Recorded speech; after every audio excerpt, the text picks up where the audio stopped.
deň, čaute, zdravím vás všetkých. Dneska si ukážeme, ako si na 5-kovom golfe vymeníme gulové čapy.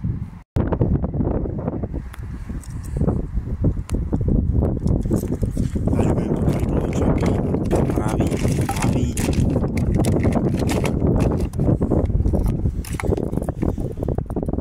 Tak použijem silikonový olej potom na zavitie na matice. A čistíš brzd, keďže sa dotkneme brzdového kotúča alebo brzdovej sústavy, aby sme to vedeli odmasniť. Vyskúšame použiť aj pri tomto aute vlastne vyzúvák gulového čapu. Keď to nepôjde, tak klasický podlomácký kladivkom. Bude treba 19, 17. Ja používam aj imbusák na prerazenie vlastne tej zábrany, čo tam je. Tento modrý kružok, čo tu vidíte. Keby sa nám sťažila situácia, že by sa začali pretačať vlastne štifty, tak si ich chytíme potom blickami. Stojku na zabezpečenie auta a samozrejme nejaký zdvihák alebo zdvíhacie zariadenie, kolesový kľúč.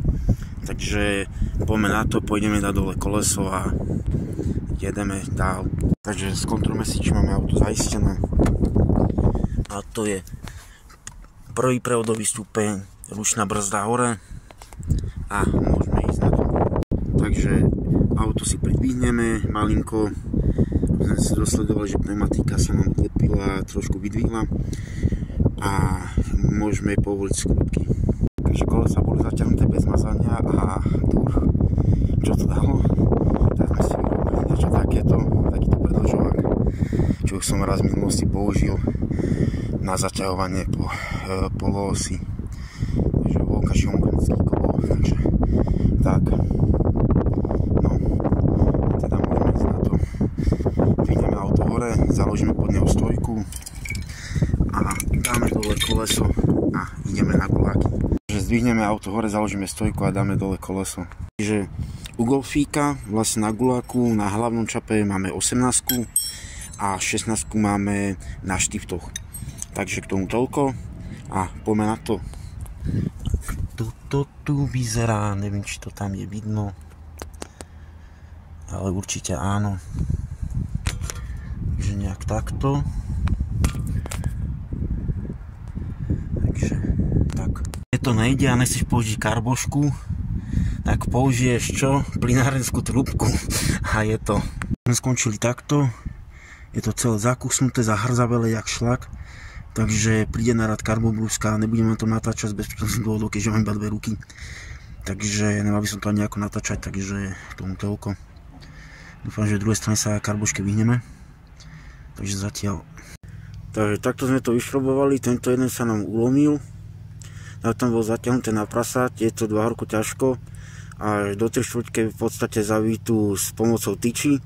Aj keď sme tam dávali lubrikant, silikónový aj čistíš na brzdy, nepomohlo to, takže až po 3/4 od krútenia závita sa tieto 2 skrutky podarilo povoliť.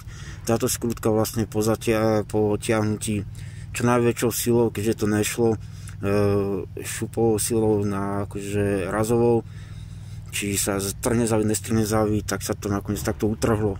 Takže tak. Karboška, ktorú mám, sa to nezmestila, takže keď sme ho už vyrazili nakoniec, tak potom sa to nejakým zázrakom povolilo a ide to odskutkovať dole.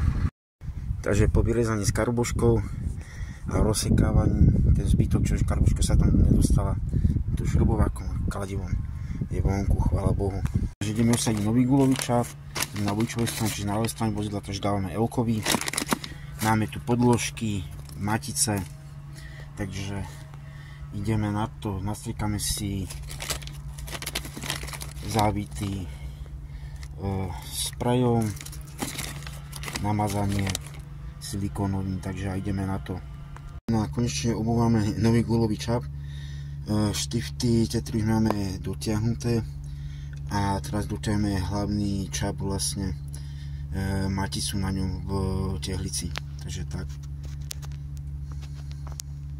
Takže hotovo, dotiahnutý, vymenený. Ešte si raz ukážeme ten náchuja, čo je.